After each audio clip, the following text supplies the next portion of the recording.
Question number 1, గుల్మిక అనే పదానికి అర్థము.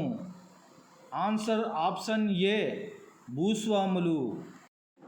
క్వశ్చన్ నెంబర్ 2, శాతవాహనుల కాలంలో రాష్ట్ర పాలకులకు సంబంధించి క్రింది వానిలో సరికానిది ఏది? ఆన్సర్ ఆప్షన్ డి, అమాత్యులకు వంశపారపర్య హక్కులు ఉన్నాయి. క్వశ్చన్ నెంబర్ 3, సోపారహార, గోవర్ధనహార, మామలాహార, శాతవాహన నిహారములు అనేవి క్రింది వాటిలో కనిపిస్తాయి. ఆన్సర్ ఆప్షన్ డి, శాసనాలు. క్వశ్చన్ నెంబర్ 4, నిగమ సభలు అనేవి క్రింది వాటిలో దేనికి చెందినవి? ఆన్సర్ ఆప్షన్ సి, వాణిజ్య సంఘాలు. క్వశ్చన్ నెంబర్ 5, శాతవాహనుల కాలంలో గ్రామిని అధికార దర్పాలు ప్రదర్శించేవాడని దేని ద్వారా తెలుస్తుంది? Answer option A, Saptashati.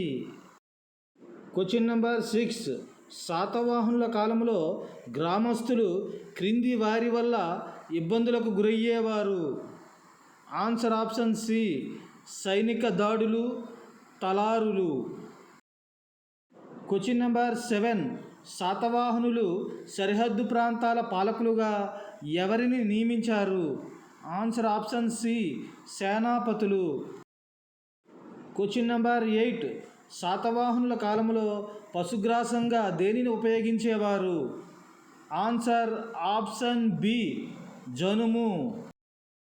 Question number 9, మొదటి శాతకర్ణి దానంగా ఎన్ని గోవులు, గుర్రాలను సమర్పించాడు? ఆన్సర్ ఆప్షన్ సి, గోవులు 43,102, గుర్రాలు 27,000.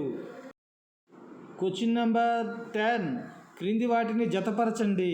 ఆన్సర్ ఆప్షన్ డి, కసకార, కంచరి, కులార, కుమ్మరి, కోలిక, సాలి, తిలపిసక, తైలకులు.